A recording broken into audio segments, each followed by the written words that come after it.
삼키면 살고 들키면 죽습니다. 북한 사람들이 목숨 걸고 이것 숨기는 이유. 2년 만에 2번이나 뒤집힌 나라의 기둥. 여러분은 이게 얼마나 심각한 상황인지 감이 오십니까? 보통 한 나라의 헌법은 10년, 20년 뒤를 내다보고 만드는 법이죠. 그런데 북한은 지금 고작 2년 사이에 국가의 뿌리를 2번이나 통째로 흔들어 버렸습니다. 우리로 치면 평생 살 집의 기둥을 2년 만에 2번이나 갈아치운 꼴인데 이건 단순히 수리하는 수준이 아닙니다. 집이 금방이라도 무너질 것 같으니 급하게 지지대를 덧대는 절박한 비명에 가깝습니다.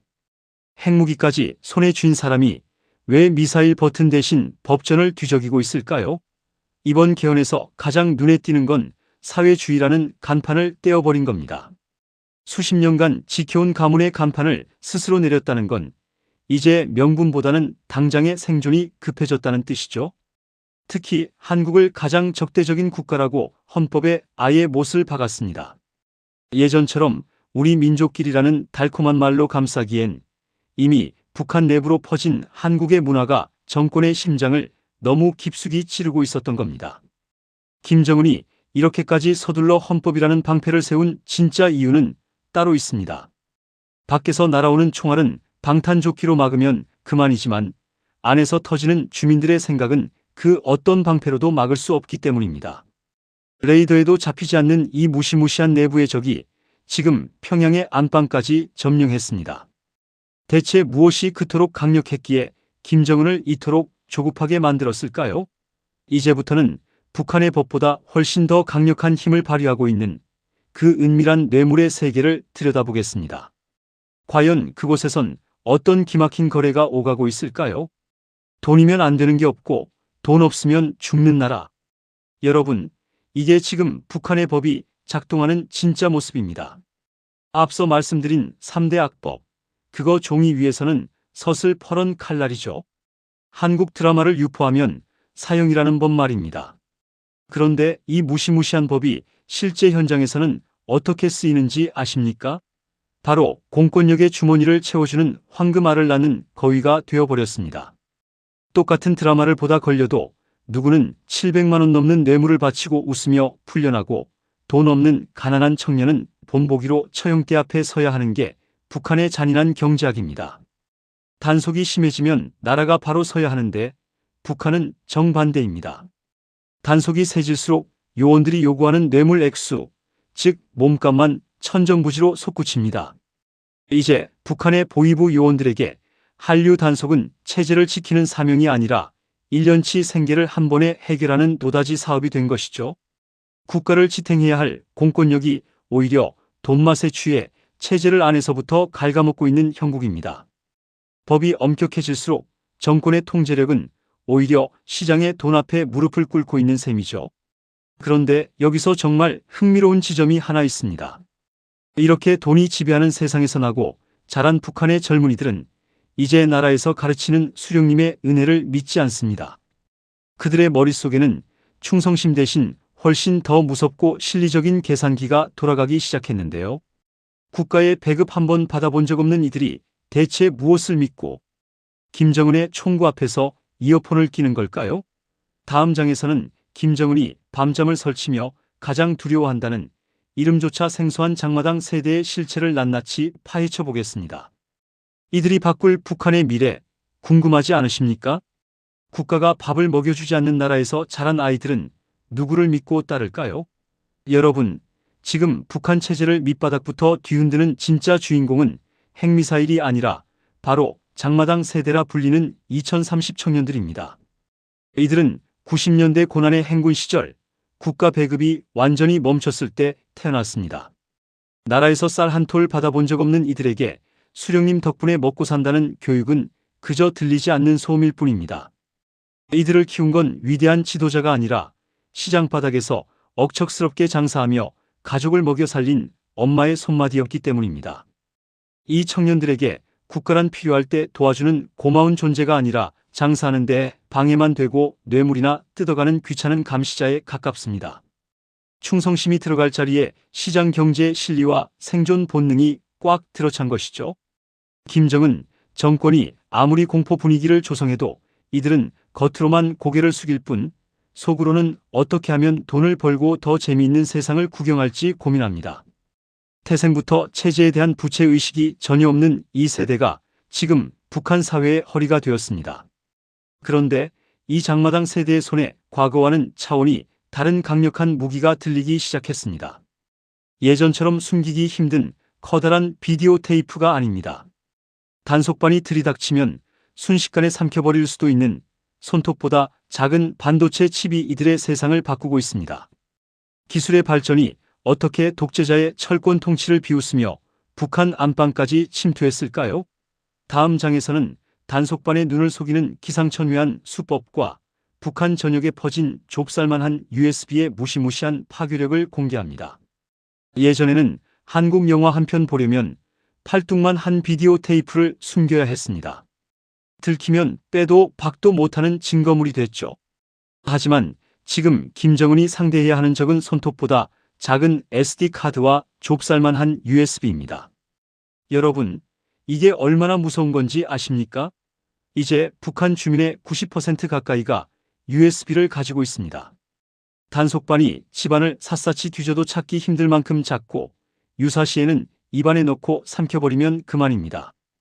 기술의 진보가 독재자의 눈과 귀를 비웃으며 북한 전역을 정보의 홍수로 뒤덮고 있는 겁니다. 주민들이 단속을 피하는 수법은 그야말로 기상천외합니다. 노트텔이라는 중국산 재생기에 CD와 SD카드를 동시에 꽂아두는 게 유행이죠. 겉으로는 합법적인 북한 영화 CD를 돌리다가 단속반이 문을 두드리는 순간 SD카드만 쏙 빼냅니다. 그러면 화면에는 즉시 북한 영화가 재생되니 눈 뜨고 코 베이는 격입니다. 물리적인 통제가 기술의 속도를 도저히 따라잡지 못하는 상황인 거죠. 김정은이 헌법까지 고치며 발버둥 쳐도 이미 주민들의 주머니 속에는 자유의 씨앗들이 빼곡히 들어차 있습니다. 그런데 여기서 우리가 주목해야 할 진짜 충격적인 사실이 있습니다. 북한 사람들이 이 작은 칩을 통해 한국 드라마를 보면서 가장 크게 놀라는 지점은 무엇일까요? 화려한 고층 빌딩이나 부자들의 삶이 아닙니다. 오히려 우리에겐 너무나 당연해서 소중한 줄 몰랐던 어느 평범한 가족의 저녁 풍경이 그들의 인생을 송두리째 흔들어 놓고 있습니다. 대체 드라마 속 어떤 장면이 핵미사일보다 더 강력한 폭발력으로 북한 청년들의 심장을 때린 걸까요? 다음 장에서는 그 눈물겨운 진실을 하나씩 풀어보겠습니다. 여러분, 북한 사람들이 한국 드라마를 보면서 가장 크게 부러워하는 게 무엇일까요? 금송아지가 나오는 재벌집 풍경일까요? 아니면 번쩍이는 강남의 밤거리일까요? 놀랍게도 그들을 주저앉게 만드는 건 우리가 매일 누리는 평범한 일상입니다. 퇴근길에 아빠가 치킨 한 봉지 사 들고 와서 온 가족이 둘러앉아 웃음꽃을 피우는 모습, 카페에서 눈치 보지 않고 친구와 수다를 떨며 커피 한 잔 마시는 그 사소한 장면 말입니다. 우리에겐 숨 쉬듯 당연한 이 일상이 그들에겐 목숨을 걸어야만 꿈꿀 수 있는 기적 같은 풍경이기 때문입니다. 드라마 속 인물들이 좋아하는 사람에게 사랑한다고 당당하게 말하고 국가가 시키는 대로가 아니라 본인이 원하는 일을 선택하며 사는 모습을 볼 때 북한 청년들은 형용할 수 없는 충격을 받습니다. 말도 똑같은데 왜 저들은 저렇게 살고 우리는 왜 이렇게 살아야 하나? 라는 지극히 단순한 의문이 이들의 가슴 속에서 터져나오기 시작하는 것이죠. 배고픔은 참을 수 있어도 사람답게 살고 싶다는 갈망은 그 무엇으로도 억누를 수 없습니다. 이 소박한 호기심이 사실은 수만 발의 미사일보다 김정은 정권에 훨씬 더 치명적인 독이 되고 있습니다. 하지만 북한 정권은 이런 주민들의 마음을 달래기는커녕 오히려 가장 비정한 방식으로 청년들을 내몰고 있습니다. 최근 전 세계를 경악하게 만든 러시아 파병 소식, 여러분도 들으셨을 겁니다. 남의 나라 전쟁터에 우리 자식 같은 청년들을 팔아넘긴 것도 모자라 그들의 목숨값까지 가로채는 북한 정권의 잔인한 경제학이 드러나고 있는데요. 과연 전장에서 죽어가는 아들을 둔 부모들이 이 사실을 알게 되면 어떤 일이 벌어질까요? 다음 장에서는 그 비극적인 파병의 뒷모습과 북한 내부를 들끓게 하는 분노의 실체를 낱낱이 파헤쳐 보겠습니다. 남의 나라 전쟁터에서 자식들이 죽어나가는데 그 부모들의 심정이 어떻겠습니까? 여러분, 최근 러시아로 파병된 북한 청년 1만 5천 명 중 벌써 절반 가까이가 죽거나 다쳤다는 소식이 들려오고 있습니다. 20대 초반 꽃다운 나이의 아이들을 사지로 몰아넣은 것도 기가 막힌데 진짜 비극은 그 뒤에 숨은 돈의 흐름입니다. 러시아가 전사자 한 명당 약 3억 원이라는 거액의 보상금을 약속했지만 정작 아들을 잃은 북한 부모의 손에 쥐어진 건 고작 260만 원뿐이었습니다. 국가가 자식의 목숨값 99%를 통째로 가로채 간 겁니다. 이게 과연 정상적인 국가입니까? 자식 잃은 슬픔도 감당하기 힘든 부모들에게 돌아온 건 차가운 푼돈과 종이 한 장뿐입니다. 이 기막힌 사실이 장마당과 입소문을 통해 북한 내부로 조금씩 스며들고 있습니다. 대체 누구를 위해 우리 아들이 죽어야 했나라는 원성이 평양의 뒷골목을 채우기 시작한 것이죠. 배고픔은 견뎠던 부모들이지만 자식을 제물로 바쳐 지도자의 금고를 채우는 이 잔인한 현실 앞에서는 더 이상 침묵하기 어렵습니다. 총구보다 무서운 부모들의 한맺힌 분노가 임계점을 향해 달려가고 있습니다. 그런데 김정은을 더욱 미치게 만드는 건 따로 있습니다. 전쟁터에서 운 좋게 살아남아 돌아올 군인들입니다. 이들은 바깥 세상에서 스마트폰을 만져보고 자본주의의 압도적인 기술력을 두 눈으로 확인한 목격자들입니다. 이들의 머릿속에 담긴 기억은 그 어떤 세뇌 교육으로도 지울 수 없는 체제 전복의 씨앗이 될 텐데요. 과연 김정은은 이 깨어난 병사들과 들끓는 민심을 어떻게 감당하려 할까요? 다음 장에서는 벼랑 끝에 몰린 김정은이 마지막으로 꺼내든 위험한 도박, 트럼프와의 재회 시나리오를 분석해 보겠습니다. 과연 이번에는 통할까요? 벼랑 끝에 몰린 김정은이 마지막으로 승부수를 던질 곳, 바로 미국 대선판입니다. 여러분, 김정은이 최근 연설에서 한국에는 온갖 욕설을 퍼붓고 적대국이라 나를 세우면서도 정작 트럼프 전 대통령에게는 비난 한마디 섞지 않았다는 사실에 주목해야 합니다. 이건 아주 계산된 침묵이죠. 2026년 현재 전문가들이 이번 시기를 북한 외교의 마지막 기회라고 부르는 이유가 여기 있습니다. 밖으로는 러시아에 청년들을 팔아 연명하고 있지만 속으로는 다시 한번 트럼프와 손을 잡고 경제 제재를 풀려는 거대한 도박을 준비하고 있는 겁니다. 핵을 완전히 포기하는 척하면서 슬쩍 추가 실험만 멈추고 그 대가로 막힌 돈줄을 뚫어보겠다는 계산이죠. 김정은에게 트럼프는 체제를 유지해줄 유일한 동아줄처럼 보일 겁니다. 하지만 세상에 공짜 점심은 없죠. 7년 전 하노이에서 빈손으로 돌아와 평양까지 먼 길을 돌아가야 했던 그 굴욕을 김정은은 잊지 못했을 겁니다. 만약 이번에도 그 도박이 실패로 돌아간다면 그때는 더 이상 주민들을 달랠 명분도 버틸 자금도 남아있지 않게 될 겁니다. 말 그대로 정권의 명운을 건 마지막 홀짝 게임을 벌이고 있는 셈입니다. 그런데 말입니다. 김정은이 밖에서 이런 외교적 판을 짜는 동안 북한 안쪽의 시계는 정권의 예상보다 훨씬 빠르게 돌아가고 있습니다.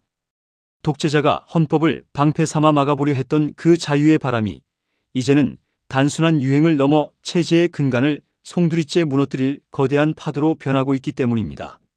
수십 년 철권 통치를 휘둘렀던 독재자들이 단 며칠 만에 무너졌던 역사의 복선이 지금 평양에서도 읽히고 있는데요.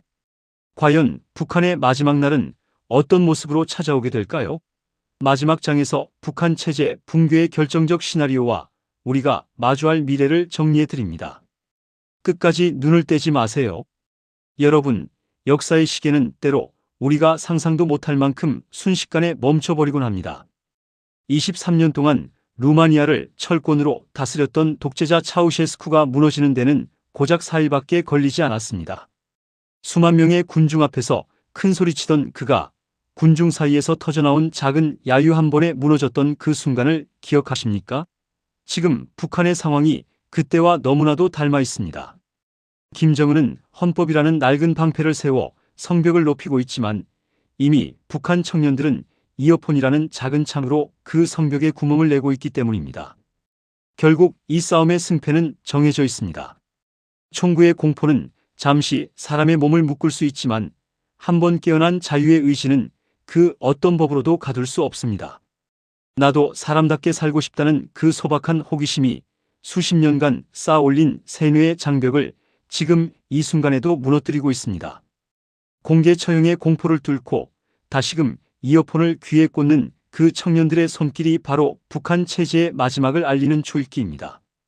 억압의 시간은 유한하지만 더 나은 삶을 향한 인간의 갈망은 무한하기 때문이죠. 지금까지 북한의 위태로운 경제와 사회적 균열을 깊이 있게 짚어보았습니다. 여러분, 우리 아들딸 같은 북한 청년들이 마주한 이 비극이 남의 일처럼 느껴지시나요? 이 거대한 변화의 흐름은 머지않아 우리 경제와 삶에도 큰 파도를 몰고 올 것입니다. 오늘 분석이 여러분의 세상을 보는 눈을 넓히는데 조금이라도 도움이 되셨기를 진심으로 바랍니다. 자, 이제 북한의 미래, 그리고 우리의 내일은 어떤 모습일까요? 더 깊고 날카로운 소식으로 다시 찾아오겠습니다. 긴 시간 함께 해주셔서 고맙습니다. 건강하십시오.